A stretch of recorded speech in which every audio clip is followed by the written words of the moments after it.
Hello and welcome to the OnlyBets Sports Podcast. I just did a 40-minute show on my own and Twitter didn't record it, so that was fun. I'm just going to quickly recap the best bets here. I apologize. I'm really...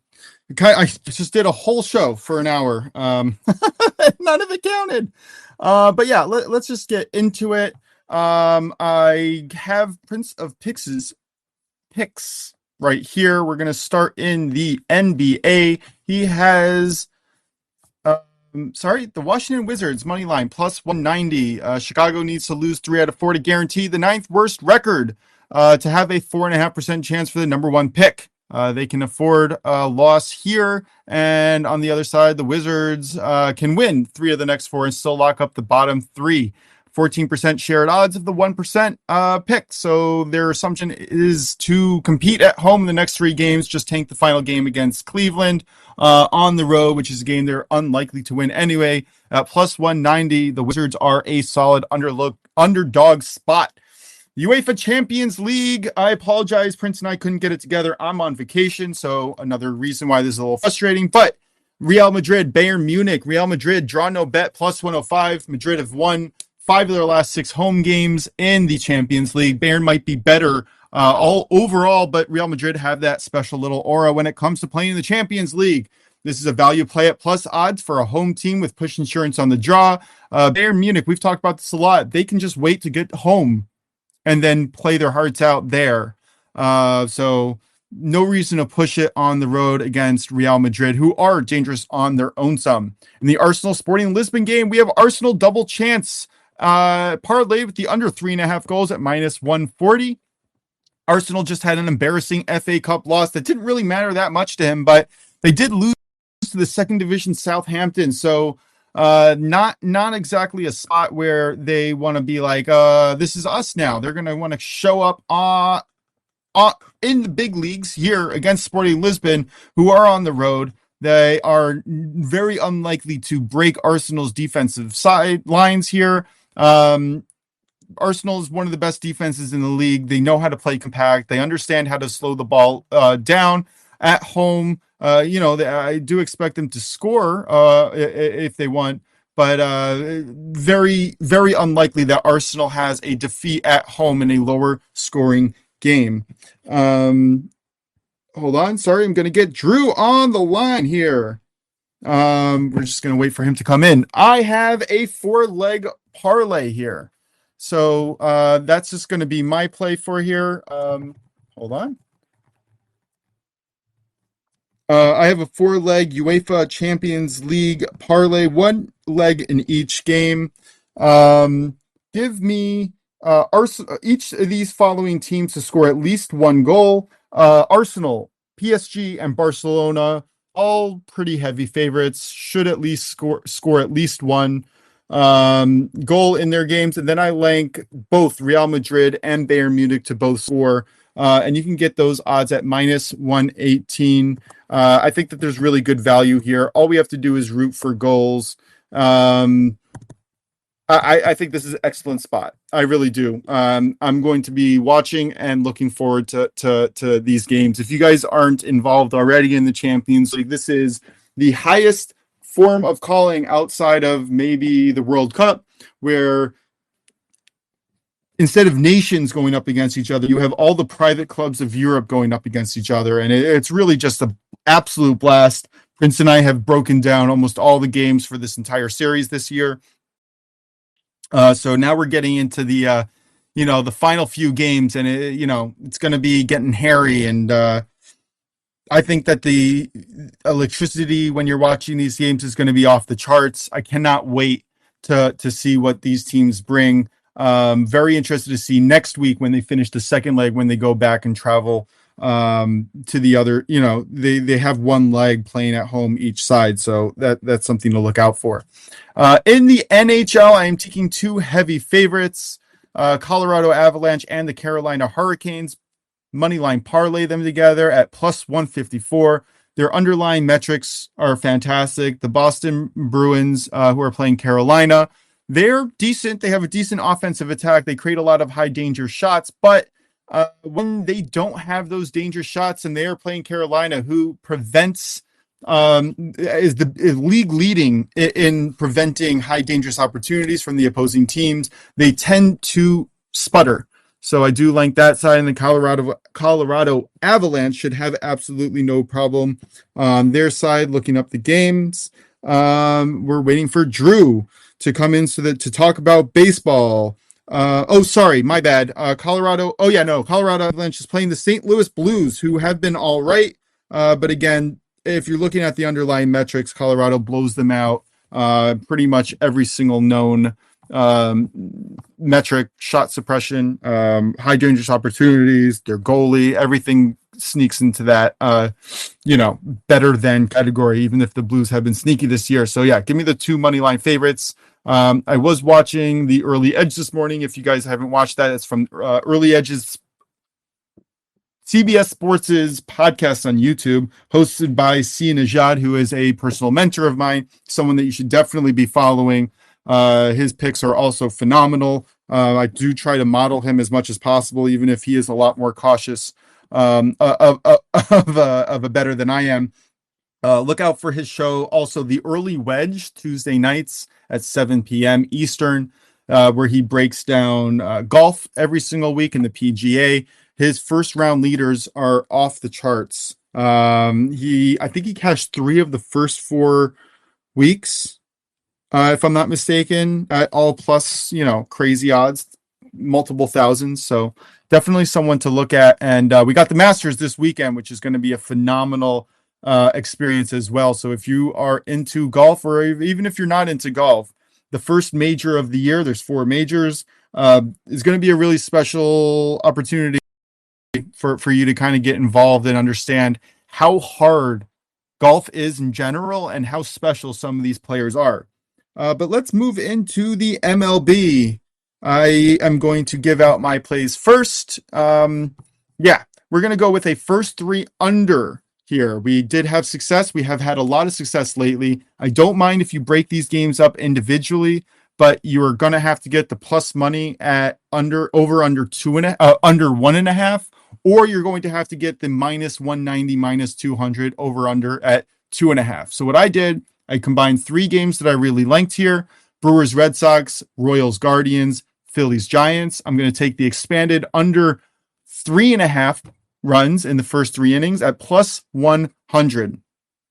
And if I'm looking at all these games individually, I mean, what's not to like? Red Sox are sporting Garrett Crochet on the mound. Very much expect him to bounce back. He did struggle a little bit, I guess. Not in the first 3 innings, mind you. I think he only gave up 1 run. But Houston, he did struggle a little bit. He gave up 4 earned runs. But again, that is Houston. They have a really good track record against him. I do expect Crochet to bounce back. All his underlying metrics tell me that he's going to bounce back. And then Jacob Misiorowski on the other side is one of those pitchers where the first time you face him in the lineup, that's kind of scary. It's not what you want to see. But as you face him more, his velocity goes down, his control goes down, and then you're kind of able to see him a few times, and you're able to kind of get that going. But so far, he's only given up 3 earned runs in 11 innings pitched. He can give all of that up here in the first 3 innings. We would still cash that, assuming that Crochet comes back. Perfect timing. Drew, how you doing? We just went through the first game in the MLB where I broke down the Brewers Red Sox game. It's the first of the 3-leg parlay of my first 3 under 3.5 runs. Like I said, Crochet and Misiorowski are 2 pitchers that you don't want to face the first time in the lineup. First, how you doing, brother? I'm doing good. How are you? Oh, fantastic. And not only that, Drew, how did you do yesterday in your sports picks? That was quite, we'll get to the NCAA championship. I had a whole recap. I literally did a 40-minute show just on myself, just to discover that it wasn't actually being captured. So that wasn't great. But yes, do you have any thoughts on this Brewers Red Sox game? Yeah, I'm looking forward to this matchup between Crochet and Misiorowski. Something I will say about the Brewers, the Brewers, they like to work starting pitchers a lot, but I think they'll need Crochet to at least go like 6 innings this game, because I think he's the only starting pitcher to pitch 6 full innings so far. Bayo didn't necessarily struggle that much. He had some errors that kind of screwed him. It was more so that the Brewers were just working his pitch count, and he kind of got it taken out. And in that case, I don't really see much bombs in this game unless someone gets hold of Crochet's and Mizorowski's fastball. But Brewers are more of a contact hitting team, so Crochet is one of the most interesting pitchers. It's crazy. He's one of the few pitchers that actually do better the second and third time around the lineup. He's just that good. I don't judge him too much off his last start against the Astros. The Astros just own him in general. So yeah, I really like your pick for the Brewers.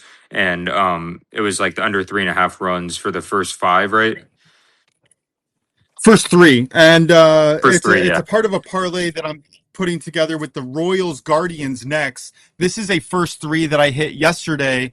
I mean, the Royals aren't doing much on the road, and the Guardians aren't doing much in general at home. I think they're averaging less than 0.5 runs in the first three or first 4 innings on its own, which is terrible. And then you have Noah Cameron, who I expect him to bounce back a little bit from a rough start, but again, he had not terrible. His underlying metrics are just a little bit weird, but that could happen on the first start of any game. And he's coming off a great rookie year. And then Gavin Williams at home, that's kind of the place that I would like to back him. Both pitchers do significantly better in the first time around the lineup. What say you on this game with bad weather? I think it's only a 6.5 total, if I'm not mistaken.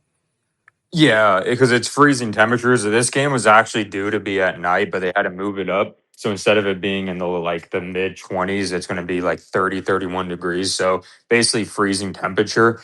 Something that I found, it's like the freezing temperature hurts batters. Of course, it does hurt pitchers because of muscle tightness and stuff. But when pitchers are used to pitching, it's good. But batters, it hurts them because of their bat speed slows down. They get tighter. Their legs aren't fully in it. So it's going to be and the wind's blowing in. It's going to be very hard to hit home runs, I will say, in this game, too, and make hard contact. So I like that. Yeah, and his underlying metrics look pretty good. The only thing that's kind of out of whack is his barrel rate, which also, by the way, was Noah Cameron's issue on his underlying metrics. But his hard hit rate's pretty good, and again, it's the Royals on the road. That's a team that doesn't really do that well on the road. This is a good rivalry game. I think we see a lower scoring total in general. And then the last leg of this parlay, I'm going to go to the Phillies Giants. I think this is an absolute smash spot, or I guess I should say a non-smash spot for each of these teams. You have Sanchez on the mound for Philly. Christopher Sanchez is just rock solid, top tier pitcher. He has struggled with his barrel rate and hard hit rate, but you know what? Stadium is best to handle that. It's the Giants Stadium. And then Robbie Ray, he's having, I think, even a weaker start to the season in general, but now that he's had a few starts, I do expect him to settle in. I like his ground ball rate to kind of go up. And his whiff and strikeout numbers are there. So if he works himself into trouble, the Phillies are the perfect team to kind of work yourself out of trouble with strikeouts. So yeah, that's the final leg of that parlay, and you can get that plus 100. What say you, sir, on that one? Yeah, definitely. Robbie Way, I think this is going to be his third start overall. His first two starts, he did really well. The Yankees one, he gave up like most of his runs in the beginning of the fifth inning, and then he got like his last out. And then against the Mets, he did pretty well too, and I really like that. Especially since Robbie Ray, I don't think he's really given up any runs like the first 4 innings. Where he struggles is like the fifth. And so I like that. And Christopher Sanchez, at the end of the day, I'm a big fan of him. I think we're going to struggle against him. I think the David, because we usually struggle against lefties, the David Peterson thing against, we just saw something in him and we were able to hit him around. I think that was an outlier for lefties. And Christopher Sanchez, again, finished second in Cy Young last year. Last start wasn't a great start for him in terms, not terms of runs. He gave it 1 run, but in terms of like walks and stuff, we're not used to that. And I think he bounces back for that aspect of things. I think he's going to be more efficient, pitch to contact. And I think with the cold air, especially being at night in the Bay, it's going to be hard to lift much baseballs.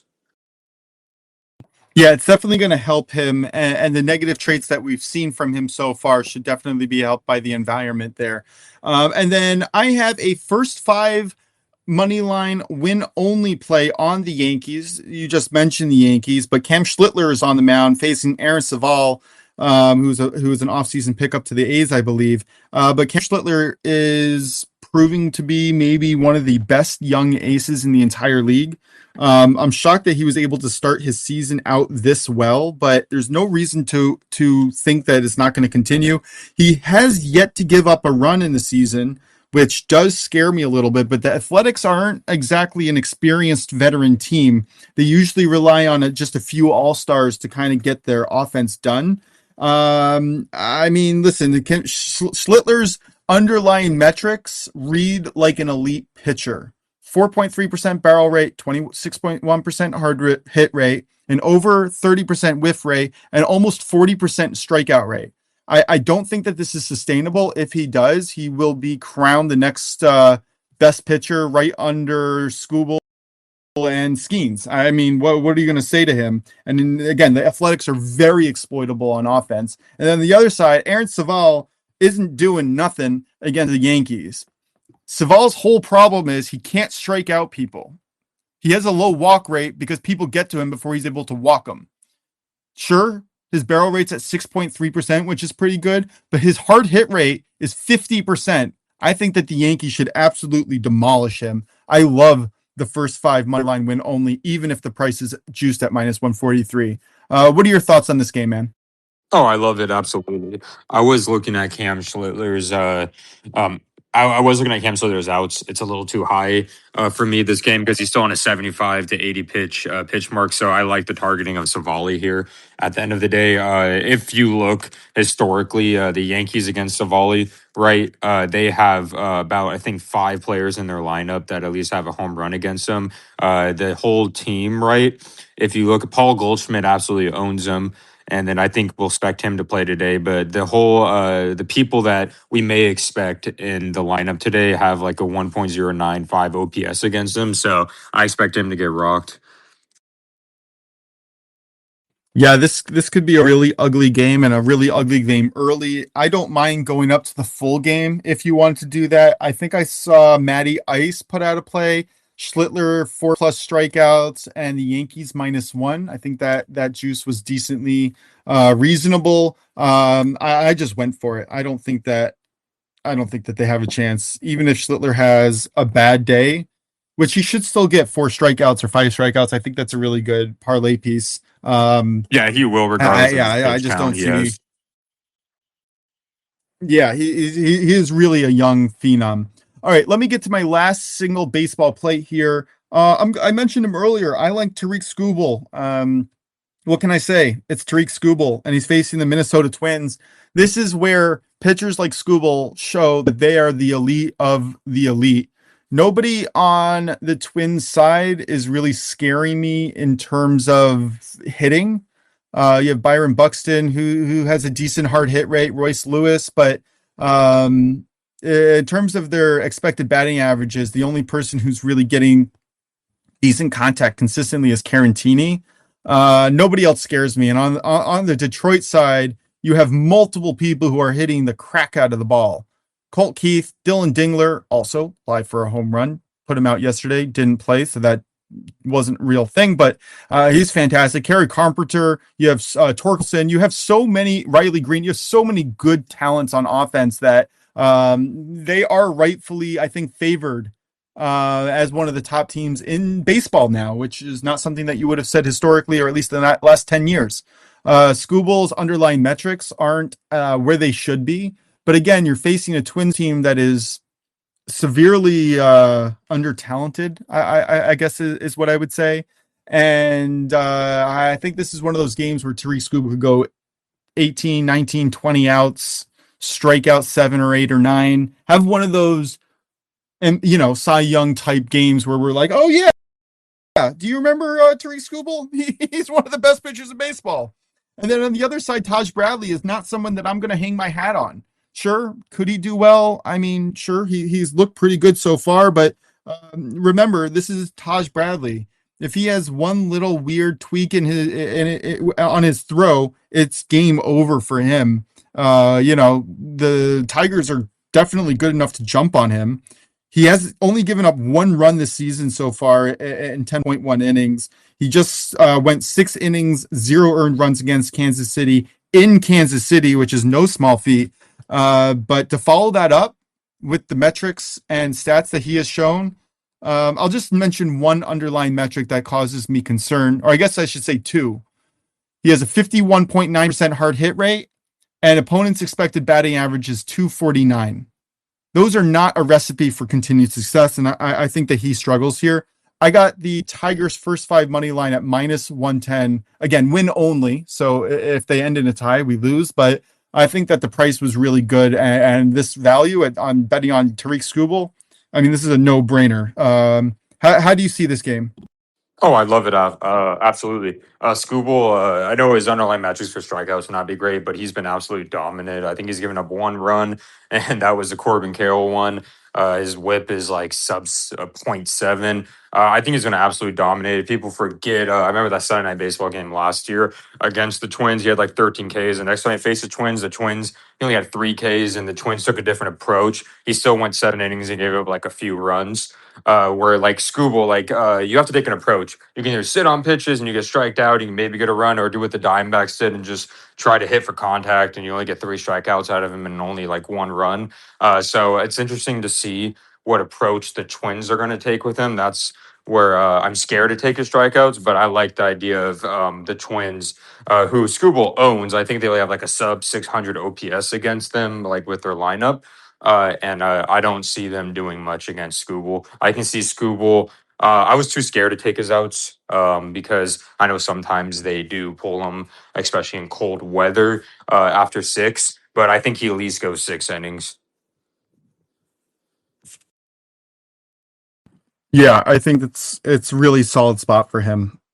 What do you got for today in the MLB? I did give your plays over in the first recording of today, but I really am in for some of your plays here. So tell the audience, what game are you going into to start today for your side? Yeah, the first one I'll go into because it's the first one of my plays. Sandy Alcantara over 18.5 outs at +115. I love this play.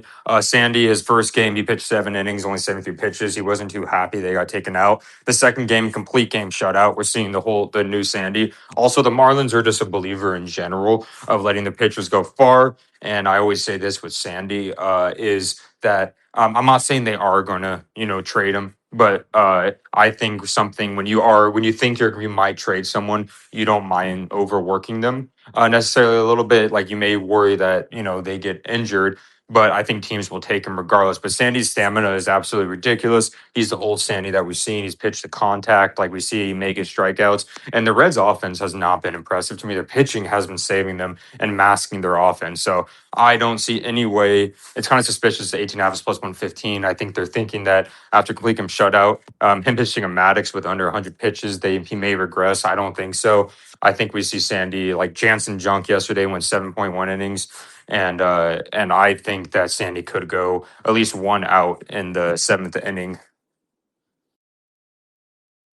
Yeah, I like this a lot. I think both of these pitchers, I think first of all, you're right. The Reds have been getting on by their pitchers, and I think that's been pretty historically true too, at least the last 2 or 3 years. I really like their starting rotation. I do think Abbott also bounces back, but I do think that we're seeing something different from Alcantara, and hopefully that continues because what we have seen the last year or two has been, well, just frankly atrocious. Somebody that I consistently bet against because the hard hit rate and barrel rate just aren't there. But if he's able to start getting more swing and misses and getting batters off balance, getting weaker contact, that's the Sandy that we need and the Sandy that we should hopefully, want to bet on.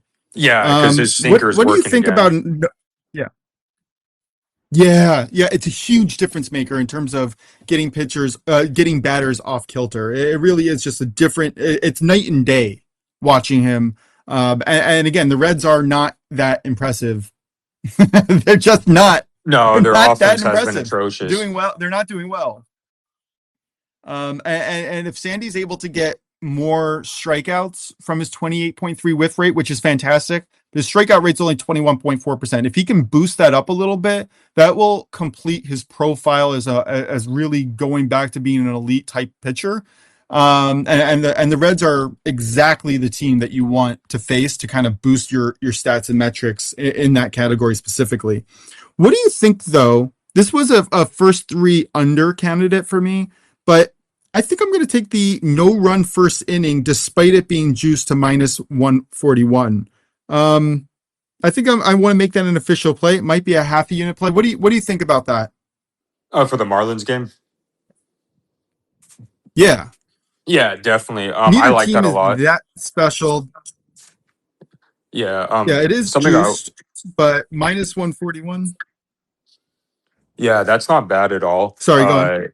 I was saying, yeah, that's not bad at all. Something I will say is like of the great thing about Marlins Stadium is the roof is closed. Good thing it's closed, and they have that because you kind of need that in Miami because there's supposed to be thunderstorms and stuff. I personally think that Andrew Abbott, he's one of those pitch to contact guys who doesn't really have a high strikeout, and the Marlins offense can get going. But something about Andrew Abbott is I've noticed. He's susceptible to home runs, but usually does well earlier in the game where he struggles is like the fourth or fifth inning. And I don't trust anyone to really at this point score against Sandy. So I like that. Yeah, something to note, he has not done well the first time through the lineup this year so far. But last year and the year before that was his strong suit. So I do expect him to positively regress there. Yeah. Yeah, I'm going to be on the no run first inning minus 141. I talked myself into it in the last show, and I think that this show is definitely solidifying that with you here talking about Alcantara. All right, who else do you got, man? I know you have two more plays. Yep. One of them, this next one, I kind of really like for plus money. Yeah. Actually, I'll go with the Gosman one first. For Gosman over 17 and a half at minus 150. I know it's a lot of juice, but I like that juice, and I'm gonna probably use a boost for it. The Blue Jays, they have like four starters on the IL, and Scherzer had to leave yesterday. I think it was because forearm tendonitis after two innings. They need Gosman to go six innings. I know it's the Dodgers, but there's no way Gosman doesn't go six innings unless he gets absolutely rocked. Gosman historically owns the Dodgers too, and he's been lights out his first two starts. I know that's against the White Sox and A's, but hey, the A's bats are really good, and I was very impressed how not just like he struck out 11 because the A's strike out, but I think he's only allowed, I think, like a few hits this year, and I expect him to at least go six innings in this game because the Blue Jays bullpen is shot. They have their starters are getting hurt, and they need Gosman to go 6 or 7 innings.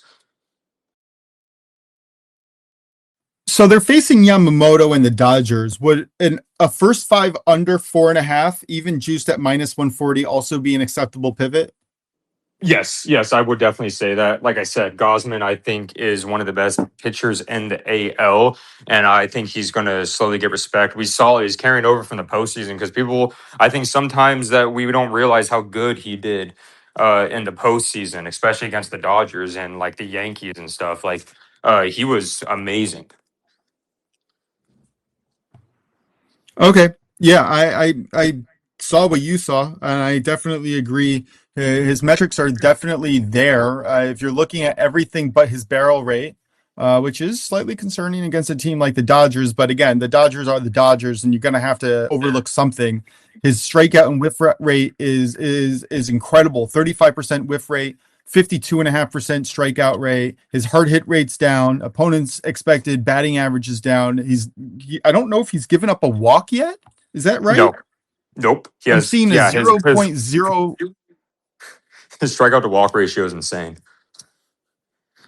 So yeah, I definitely hear you. And again, the Dodgers, and we've seen this with powerful teams. It's baseball. You cannot hit 13 or 20 runs or however many they scored yesterday. Which, by the way, very good call yesterday. We called Max Scherzer struggling against the Dodgers. That was almost a no-brainer pick. I'm mad that I didn't really bet that officially, but it's hard to back that up with 2 days in a row. You know, when the Yankees go to Coors, that's pretty much the only time that you can really guarantee to see 7 or 8 runs. Other than that, those opportunities, even in those opportunities, it's hard to follow up day in and day out. We saw the Yeah. Dodgers, I think, drop one game to the Rockies last year in their series against them. It's hard. It's really Well, hard. give Scherzer credit. It wasn't his I fault. really like this Yeah. first five under. Yeah. Oh, well, because he got taken out after All two right, what's innings your because he last was play here? hurt. Sorry. My last play was Nathan Eovaldi under Yes. 17 and a half outs. I love this play a lot. I think Vegas is still giving him too much respect. I know I talked to some of my buddies as well about this yesterday. It's one of those things with outs I've learned is, lines can be suspicious. Outs is the one thing you can't overthink, right? I would definitely say especially in the game yesterday. Logan Gilbert, he gave up like two straight hits with two outs, and I thought they were going to take him out because the bullpen arm was ready, and then Jock check swung on easy ball four. But Eovaldi has not been good the last two starts, personally, and I don't think the Rangers need him to go six. When Grom got him a good 5 innings last night, they used a normal round of relievers, as we saw. So Eovaldi, his spin hasn't looked the same, his release point hasn't looked the same as last year. His velocity has dipped. He's not getting a high whiff rate like last year. And I know the Mariners' offense has struggled lately, but when he was about to pitch for the Phillies' offense was struggling. When he was about to, pitch against the Phillies. When he was about to pitch against the Orioles' offense was struggling. And they both just dominated him. His stuff's not breaking like he used to. People aren't being deceived by it. And I just don't see him pitching 6 innings.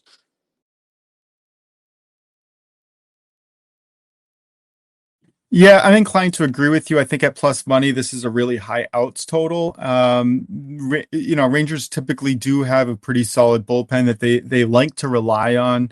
I don't think that they're going to push him. I do kind of think that Eovaldi comes back a little bit, positively regresses, but you're looking at a 13.3% barrel rate with a 56.7 hard hit rate.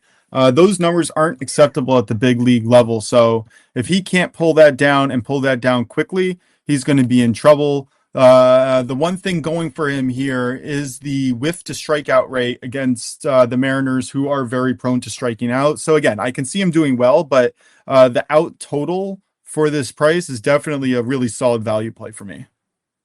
I'll say another thing about this is that I was actually able to look up his last games against the Mariners as well, right? If you look at it, his last 5 games against the Mariners, right? He had 2 games last year. Remember how good he was last year? Of course, he only pitched 3 innings, 5 innings, 3 innings. So those 3 innings and 5 innings were last year, and then the 3 starts previous with the last couple of years, 3 innings, 3.1, and 5 innings. So the Mariners historically own him. Yeah. Ooh, that's a good catch. We need to get that in a spreadsheet somewhere so that I can we Yeah. can look at that every single day. Because Eovaldi had only like a 1 point something ERA last year, right? And for that, that means you only have like probably 20 or so earned runs. He gave up last year alone like 5 runs combined to them. And he's also walked like 2 batters That's wild. as well. And he only had 5 combined strikeouts in his 2 starts against them. So, yeah. Well, it looks like And they the, and the, have and the the Mariners have pretty scouting much the report same that they team. need. Yeah, Mariners pretty much have the same team besides Jorge Polanco. Yeah. All right, I'm going to get into home run sprinkles. I want to give you a little bit of time just in case you hadn't found one yet. I guess before we do that, is there any other games in the MLB that we want to take a look at? I was looking at the Pirates, Nick Pivetta facing Paul Skeens. That's a really fun one. Didn't trust it Yes. enough for the no-run first inning for the price that there was given. Nick Pivetta, I think, is susceptible. The Pirates are pretty good, actually, at scoring in the first inning. I do expect Paul Skeens to have a great day, as he did last time out. Nick Pavetta's underlying metrics are pretty good, even if the stats don't necessarily show it. Is there any thoughts on this game in general? Yeah, so something I was interested in is because the Pirates manager specifically likes to baby Paul Skeens. I was interested because last night I saw his under 17 outs at like plus 165. It dropped to plus 135, and they only let him pitch 5 innings and 77 pitches last start. As we all know, they did that a lot last year, and Pirates fans didn't like it. And then randomly out of nowhere, they let him go to like 80 to 90 pitches. So I was interested in that.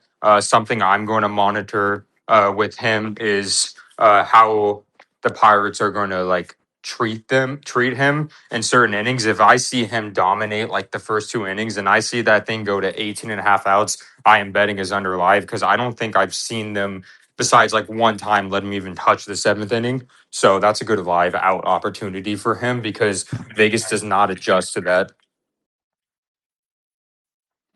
Yeah, I think that's true, especially because most people tend to think, oh, he's an ace, he's going to go longer. That's not necessarily true at all. You're right. They do baby him a lot. There was only a handful of games last year he was really allowed to go past that pitch total.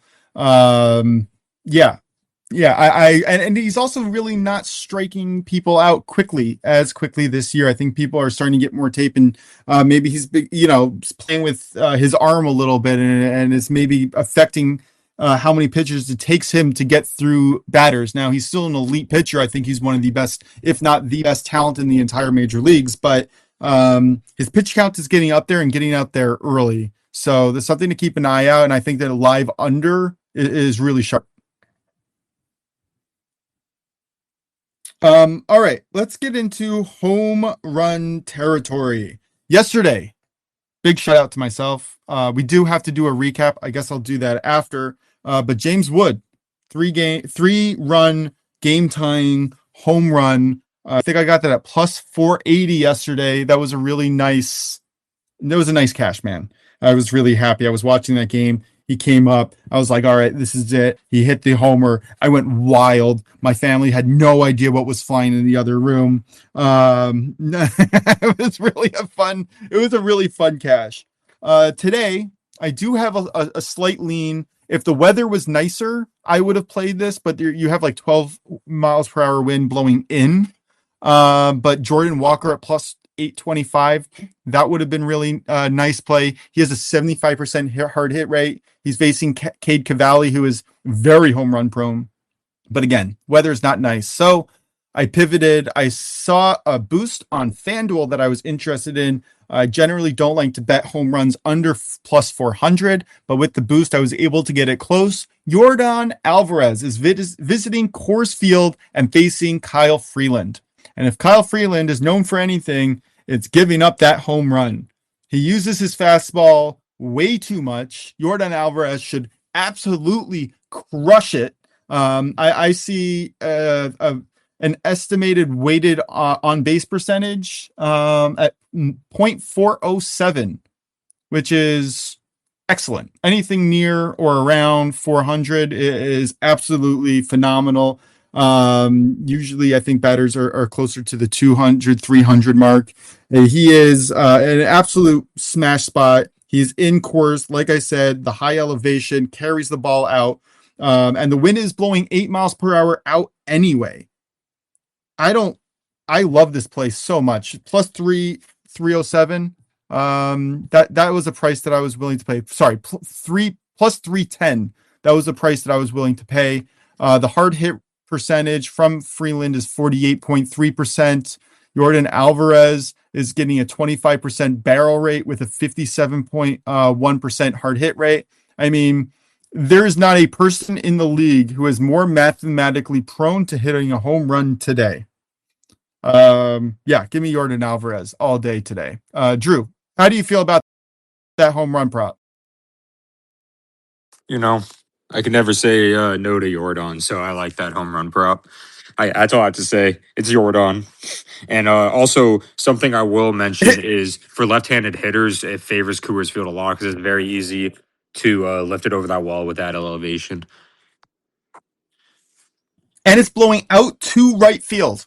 Yep, it was doing that for the This Philly is a series pull hitter. too. Yeah. Yeah, and you just see the ball carry. The ball just carries. Anyway, what's your home run prop of the day? Do you have anything? I know that you came in last minute. Your kid was Yeah. sick. I hope feeling better. Is there anything that you had today? Yeah, she had a fever 103, but luckily it's dropping. But something I will mention is I do like one. We'll go to a favorable weather, kind of like outdoor stadium. I will say we'll go to the Angels game. We have Yusei Kikuchi, a pitcher that he was not what he is a couple years ago. He has not been doing great. He struggles to even go to the sixth inning. We saw it kind of last year too. He's facing a Braves lineup who was pretty hot. I know they lost last night as well, but Braves are pretty good at left-handed pitching, especially this one guy I'm going to mention, Ozzy Albies. Ozzy Albies' OPS historically against left-handed pitching when he bats on the right side has been absolutely amazing. He's actually done pretty well this year against right-handed pitching, but give me Ozzy for a home run against Yusei Kikuchi. Ozzy has hit a home run, I believe, in the past against him. And when you're facing, it's going to be decently hot weather. I think the game's going to be like in the 70s as well. It's going to be at like 6 at night. And I've noticed with Angel Stadium too. I know it's in LA, but I've noticed the ball travels there. And Ozzy is a really good pull hitter. And if you can pull it to the left, you'll have success. So give me Ozzy Albies. I think he's plus 490 on Fanatics. He might be higher elsewhere. But yeah, give me Ozzy Albies. I think that's an excellent look. I talked about this, I guess, on my first show, which is so funny to keep saying, to me at least. This is a great stadium. This is, I think, the fourth best home run hitting stadium in the entire league. You're talking about 7 miles per hour blowing out, 2 pitchers who are susceptible to home runs. I think, I mentioned this before, both games here, I think, are in for a higher total in general. This is a game that I was looking at for a full game over. Kikuchi can do well, but you're looking at a 45% hard hit rate against I just don't see him doing well overall. The Angels has to wake up at some point. The Braves lineup is already woken up and should be continuing to smash. I think this is a really good spot. Albies doesn't strike out that much, and honestly, that's really what Kikuchi's best at. If he can get you to strike out or keep whiffing, then he can get you off kilter, and that's not Albie's MO. So yeah, I like this play a lot. What was the juice on it? I think it was plus 490 on Fanatics, and it's probably higher on DK or FanDuel. It's probably in like plus 500 range, I would say. And also Jake Baldwin's never a bad idea to always pick, even though he's facing a lefty, because he's just absurd and amazing. He already has 5 home runs. So, but I love pull hitters in the Angel Stadium because they're shorter to left and right. So I love that. Yeah, I think Mike Trout is a good look as well in this game. This man is literally turning back the clock. And you're right. Ozzy Albies to hit a homer is at plus 525 over on The Score, which is ESPN's little hookup there. Everywhere else, it's 520 at FanDuel, 479 on DK. So yeah, definitely some places over there. Just stay away I from think Joe this is a Adele. good game for runs all over. Just stay away from Joe Adele. Yeah, hit it to left field. Just hit it to the left. What did he have? 3 home run robberies the other day? Yeah, he had 3 home run robberies, and the first 2 to some people didn't necessarily look impressive because there's that wall there, but he jumped pretty dang high for it, like because there's a wall and there's a yellow line, so if it hits that wall, right? But he actually jumped, I think, like it was like a 30-something inch vert or something. It was something absurd, and the third one was absurd, where he caught it and he fell over. It was nuts. I think he's like the first player ever to do that. Wild, absolutely wild. Didn't he hit his own home run in that same game? I I think think he he robbed 3 home runs and then hit his own home run. talk about wins above replacement right there. That should get him something. Like he literally Yeah, saved and 3 everybody was runs. actually complaining previous to that. Yeah, Yeah, yes, he he did. literally saved 3 runs, and on the DRS, the defensive run saved alone, he got a lot. And also, they're all with 1 out, so those could have been rally starters. So Yeah. All right. Anything else in baseball before we move on? I did mention last time I did like runs in that game. I think that's a really sharp look. I think that's a fun home run prop. Yeah, give me that all day. I did talk about Javier Assad and Rasmussen, Cubs, Rays. That was a fun game yesterday. Again, minor league stadium. The Rays is the Yankees spring training stadium. This is not a stadium that can hold in runs. So if you're looking for total runs, there is a decent game as well. And it's actually depressed to over under 7.5, which makes me curious. I don't think oh no, the Assad and Rays are in their new Rasmussen. stadium. Yeah, I guess I could. Oh, are they? I'm so sorry. I should have Yeah. followed up and did my proper research. Where are they playing now? They're in their Oh, they're back at own back. Tropicana. They were completely rebuilt the roof. Yesterday was their first game, and it was pretty fun to watch.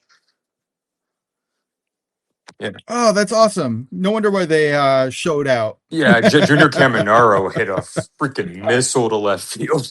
I watched it. Yeah. Yeah, Yeah, I saw that. Yeah, that was fun. How about this Baltimore White Sox game? I was trying to get a read on it. Everything in first my five. instincts told me to take Baltimore last night, but I couldn't pull the trigger because I kind of feel like Shane Smith should positively regress. Trevor There was a Rogers. shocking performance last time out, and Trevor Rogers. Yeah, first five money line. I would I say don't for know how to feel Orioles. about Trevor Rogers. Oh, he's amazing. I'm all in Yeah, on it's him. just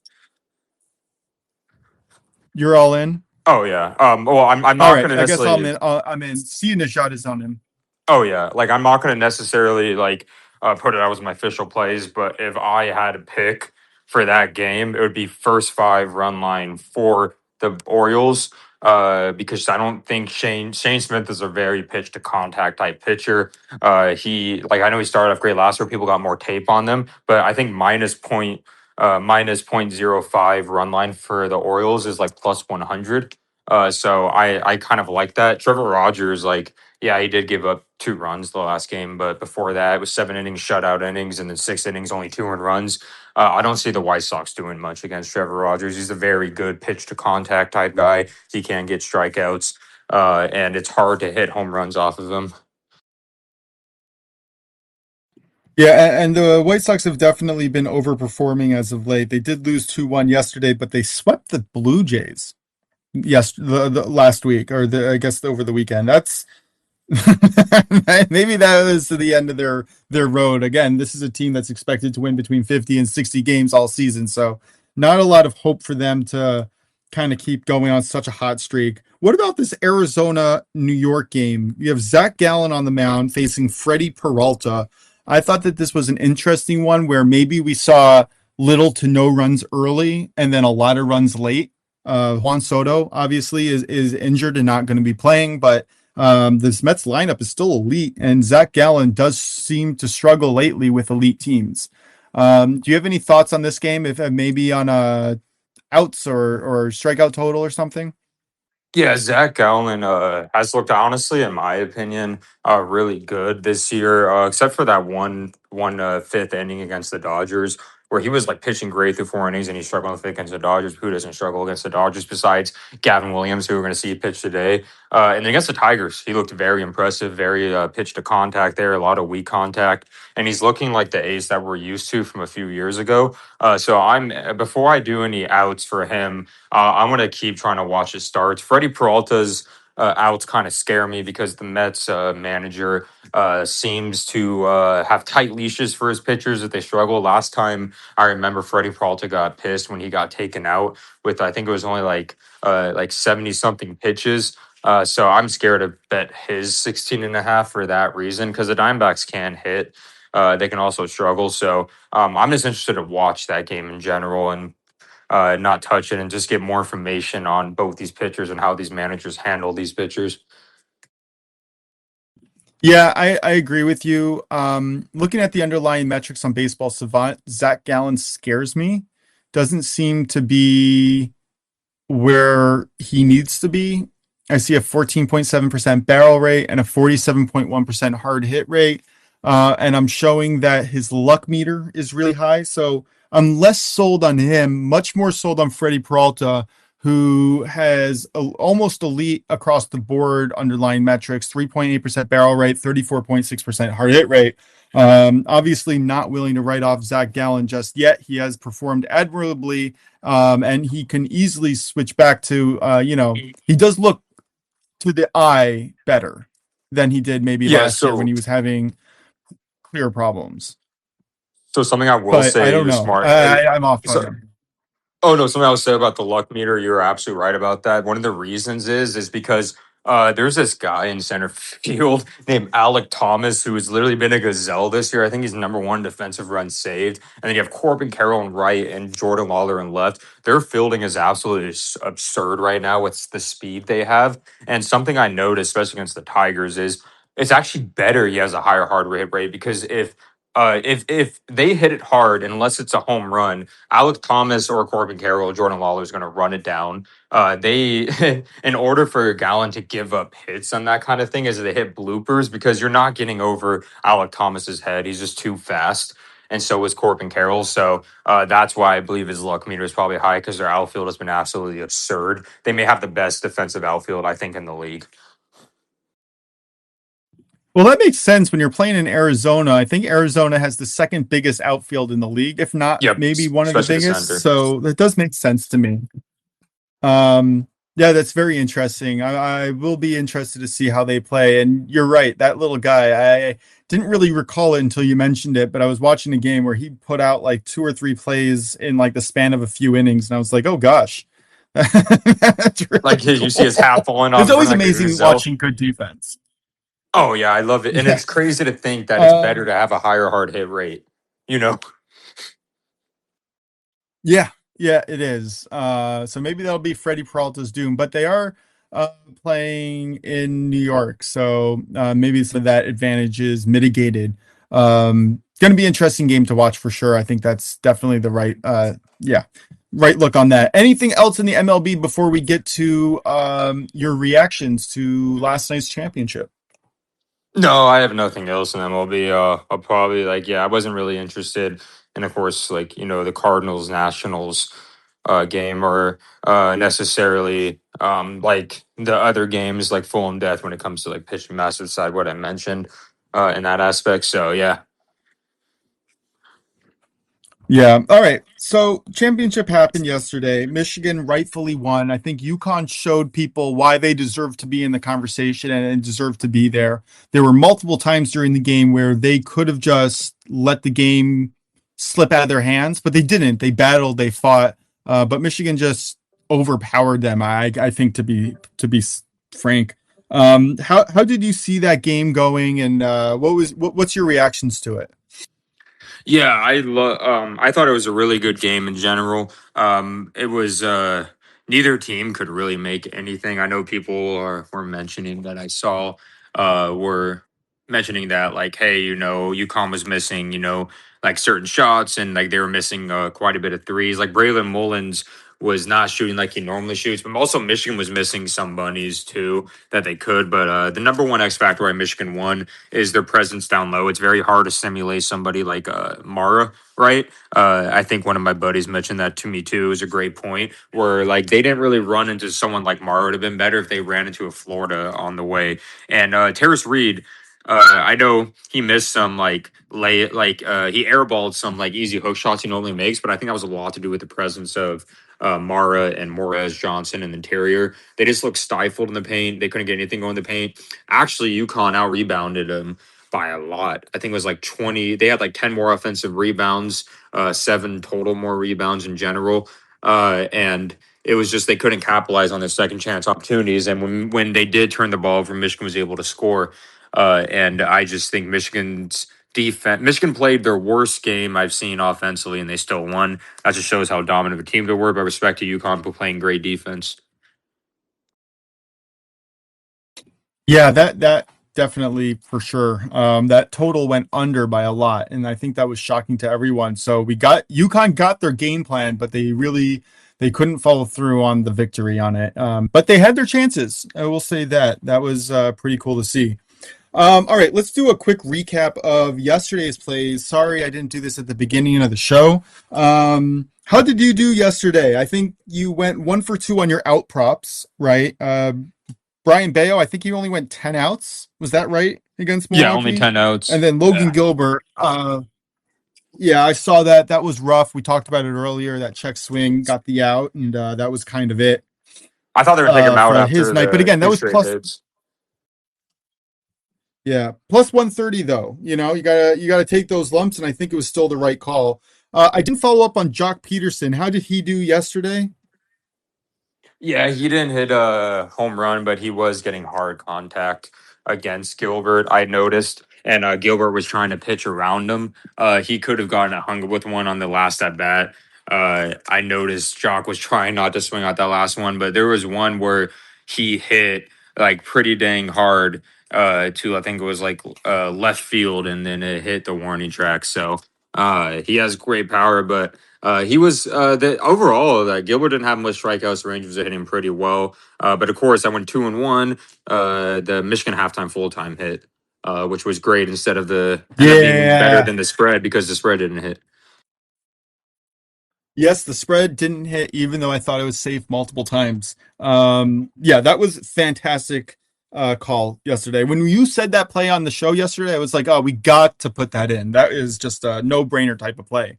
On my front, I had a great day yesterday. The only play that I didn't hit was the Braves' first 5 money line win only, -112. They actually lost that by a lot. But the Royals Guardians first 3 under 2.5 cashed. The Braves Angels first 3 under 2.5 cashed. My home run sprinkle at +480 on James Wood cashed.